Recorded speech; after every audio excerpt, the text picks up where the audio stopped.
Hey everyone, it's Maribel Blue with a new Real Housewives of Atlanta updates part 1 and 2.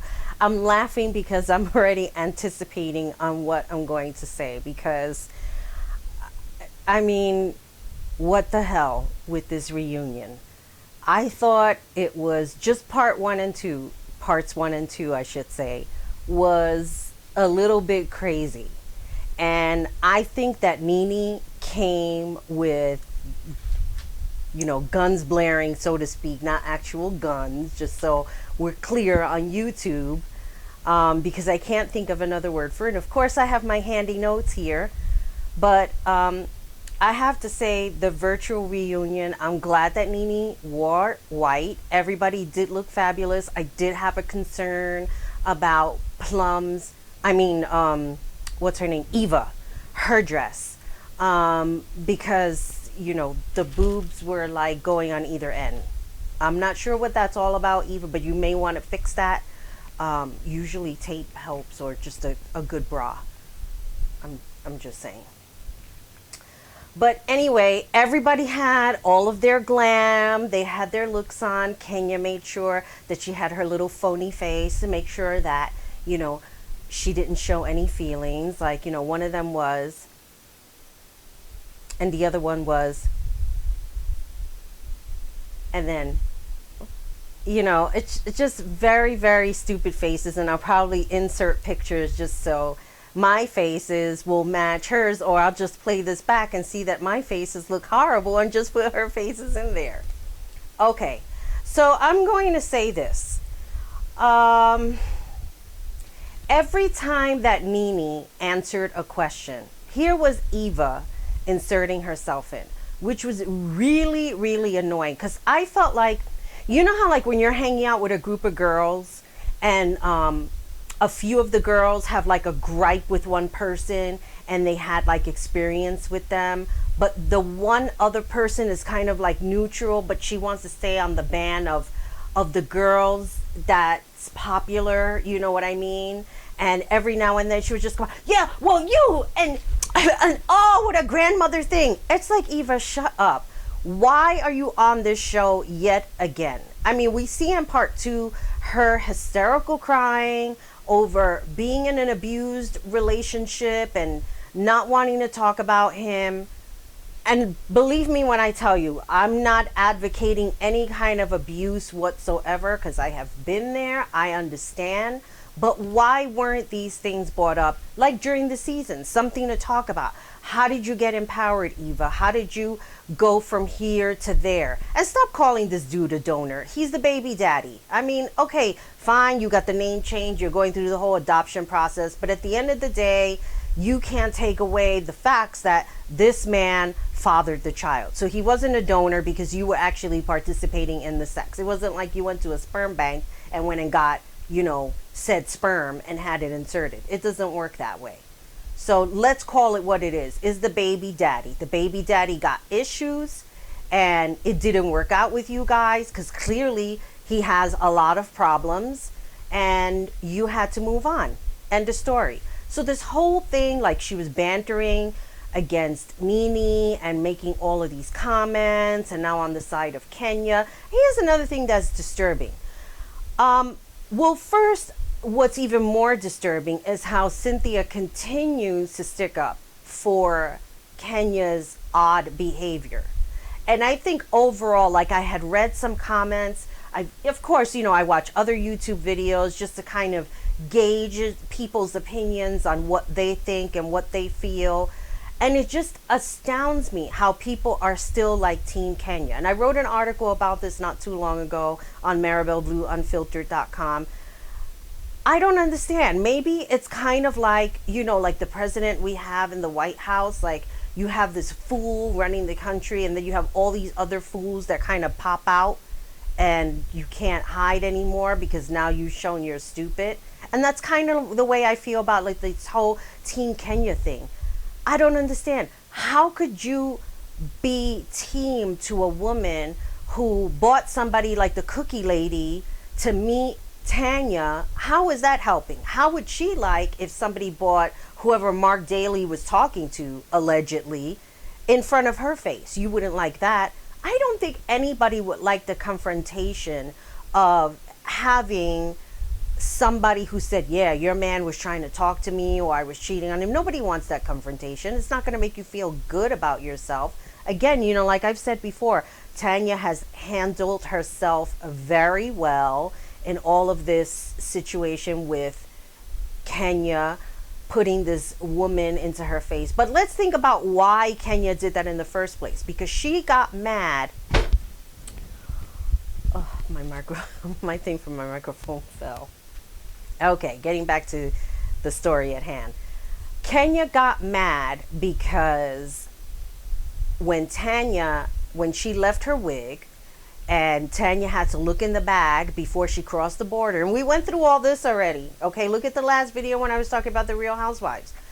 Okay, did Tanya make it a big deal in presenting, look what I got? Yeah, okay, I get it. I would be a little bit upset too. But at the same time, if I had disclosed that I was wearing wigs, maybe I wouldn't be as upset, you know, protecting the 24 inches that I have under my head. I mean, I don't get it. If you have 24 inches of long, beautiful hair, why don't you just show it off? And I've seen comments, oh yeah, you know, she really does have that long hair, whatever. Look, it really goes back to this yin yang, immature stupidity. It was hair, okay? Get over it. But what I believe Kenya did was absolutely just stupid on her part. You can't compare hair to bringing a human being that was probably making up lies that Tanya's fiance was hitting on her. It's just, you know, the scales. It just doesn't match. I'm just saying, okay? So I just didn't, I'm like reading my notes.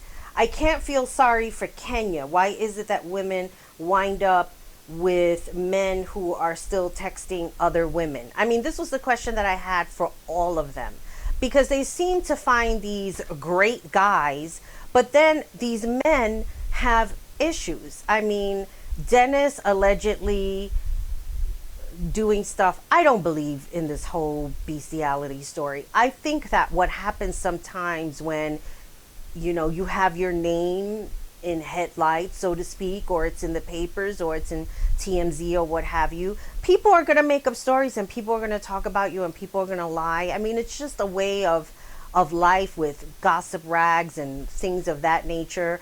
I mean, for me, I feel like I'm jumping back into this game because when I was doing all of these YouTube videos and commentaries and things of that nature, I was doing it on shows that don't exist anymore. I was talking a lot about The Bachelor because that, you know, that's my thing. I like talking about The Bachelor. I still like blogging about it.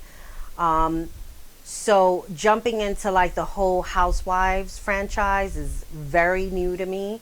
And I've always talked about it. I just never talked about it on camera. And I've always made my friends laugh with my snarky comments and what have you. But that's the thing that I think that I would have conversations with my friends is that why is it that these great men come with all of these issues? You know, Mark Daly, he's a good looking guy. He owns his own restaurant. But yet here we have these problems with him and Kenya. And, you know, why is that? Why is that happening? Why is that going on?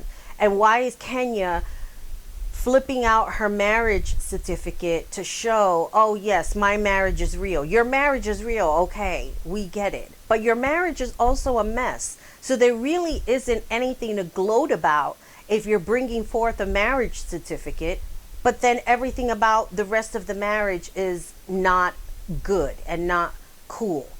And I'm just going to play devil's advocate for a minute, okay?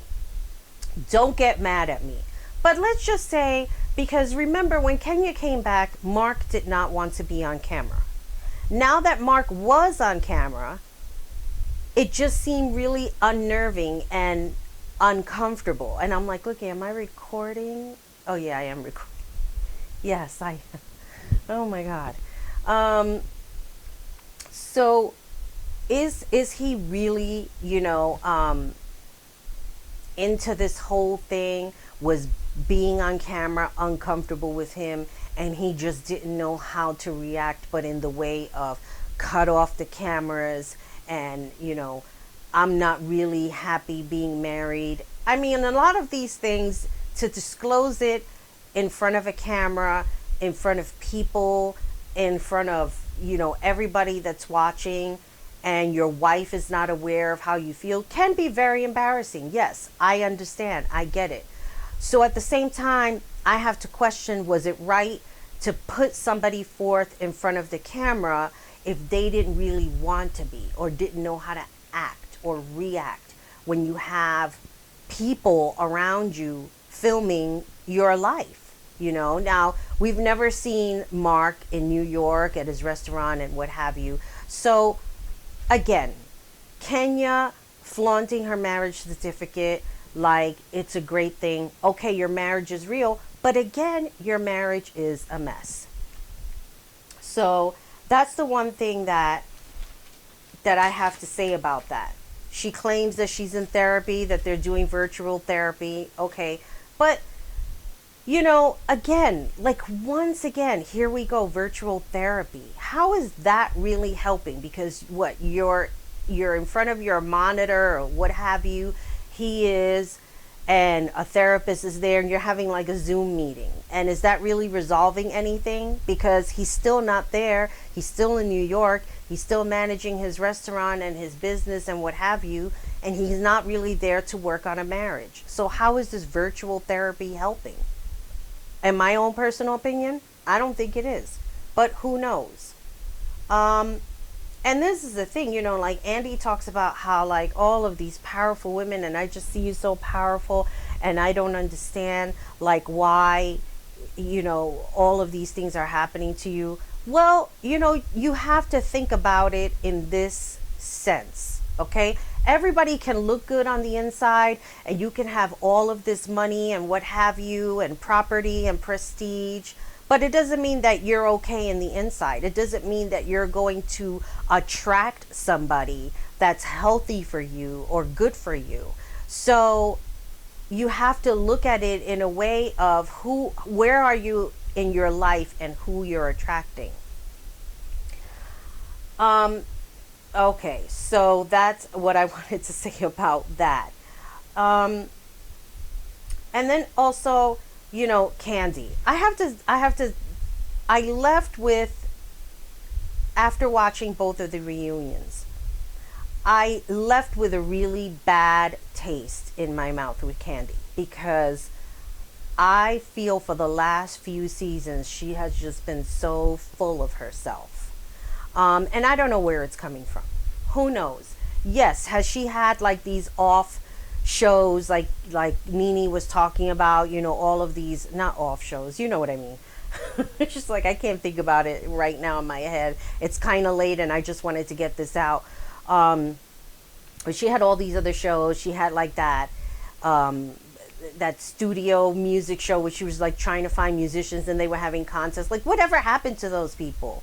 Whatever happened to their careers? Did she do anything about it, or did she just forget about it? So for me, I feel like whatever is going to work for her, that's what she's going to go with, because it's all about her.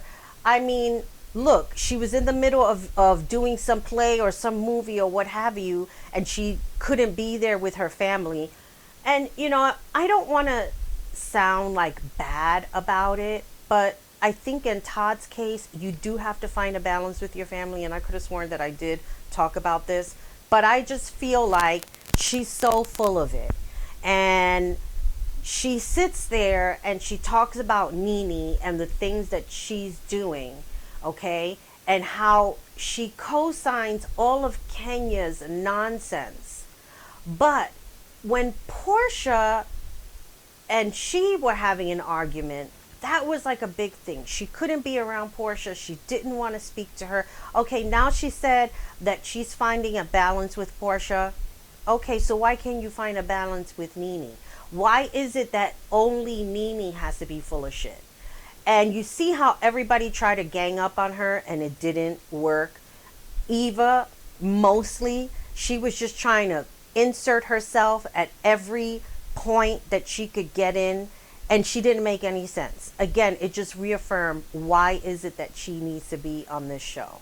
Everything that came out of her mouth was pure nonsense. It didn't make any sense. It didn't make any sense what she was talking about. It didn't make any sense as to why she was attacking Nene. It was like that, like that third party girl. Well, you this and you that. It's just like, shut up, Eva. You're not even making any sense whatsoever. Sometimes I feel like Judge Judy, you're watching this show and you're constantly rolling your eyes in the back of your head because you're trying to understand everything that's going on. You're trying to make sense of everything that you're watching. And then you're saying, why am I making sense of all of this? Why does it even work? I don't understand. And then the other thing is that, Kandi is a gossiper. Why is it that anybody needs to believe? Kandi is very, if I'm saying the word right, stealthy. Yeah. She will gossip, but she will make sure that she comes off in a way that when the gossip comes back, because she knows it's going to come back, she has placed herself strategically where she won't get accused of anything. If you've seen what she's done this season. Okay. And as far as Nene's apologies is concerned, she called it the apology tour. Come on. Again, it just goes back to, why is it that Nene gets exempt from trying to come correct with people? But when Portia accused of something really big, and I would be concerned too, because you're talking about, she has children. You don't want authorities coming in and taking children away and what have you.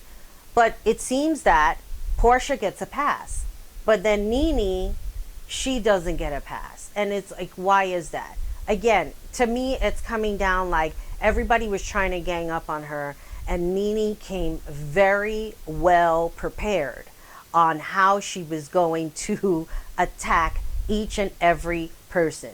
She had no problem calling Kenya a bitch. She had no problem telling Eva off and calling her a plum, which I thought it was pretty hilarious. I mean, it was even more funny the third time around when I watched the reunion. Somebody even made a comment about that the second reunion, part 2, was really bad. I don't know what else to say about it other than, here was everybody arguing and Andy puts them on mute. And if it was the real, when they were there, he can't put them on mute. They just would have kept arguing until at some point he would have had to calm them down and shut all of them up to stop arguing, not to start arguing. I don't know. I'm very perplexed.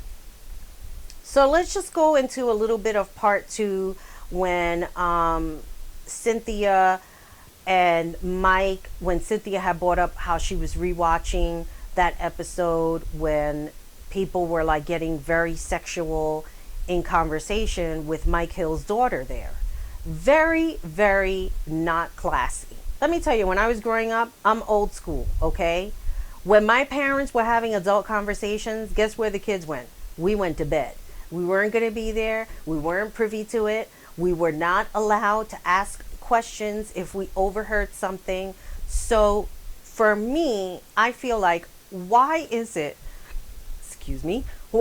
that these adult people are having this conversation and this little girl is there to hear all of this, and it makes her upset where she goes into a room hysterical crying? Again, here's my eyes, again. It didn't need to go that far. What the hell was she crying about? Because she found out that her father was... Let me not even go there. You know what I was going to say, so we'll just leave it at that. You can mute me. So, I don't know. I just didn't think it was cool at all. As far as, Cynthia's daughter having an experience with a woman, who knows? Maybe her daughter is gay. We don't know. I mean, she called it fluid. It could mean anything. It could mean that her daughter is having an experience with another woman, and there's absolutely nothing wrong with that. but let's not make it extra special, because there are plenty of women that like other women. There are plenty of men that like other men. It is a natural course of life, and that's that. So let's not, take it to a level where she's doing something that nobody else is doing. Oh my goodness. Okay, and the one other thing that I want to talk about is when Kenya, when they were at, I forget what party it was called, that Portia had. Um, when she had this party, and then Kenya was talking about how Shamia had texted her. Now you know that Kenya lied about the timeline of when Shamia texted her because of the way it came across. There was no sincerity to it. Yeah, when you text me, and I didn't know where Portia was. I think, Portia at the time, please. I mean, the woman, she's a, I can't believe I'm going to say it. She's a liar, okay? I don't believe anything that comes out of that woman's mouth, other than I believe that she was married. But I think that Kenya is very good at faking her funk, making herself look good for the cameras. It's kind of like, Dorit and PK and Kyle Richards and Lisa Renna. It all looks good for the camera, but who knows what's going on when the camera's shut off? You know what I'm saying? So as far as everything is concerned, with these part 1, part 2 reunions, I'm not super impressed. I wanted to make comments about it because, like I said, I'm getting into back the swing of things with YouTube and things of that nature. I'm a good writer, so I'll probably write a better version of what I wanted to convey. But sometimes it's even good to go on video and just share your thoughts, and I'd love to hear your thoughts. I know that people are catching on now, and I see them logging into Maribel Blue Unfiltered, and that's pretty cool, and they're listening to my radio shows, which I love, and I'm super excited. I want to say that in the next week, I'm going to be doing a show with another person who I believe watched the Shahs of Sunset, because I had made a comment on his Instagram. So I'm hoping that would happen, because it'd be cool to have somebody to chime in and do a show dedicated to these reality TV shows. It's a funny world that we live in with all of these shows. It creates a conversation, but at the same time it creates an argument, which I can get with both. And not everybody's going to agree with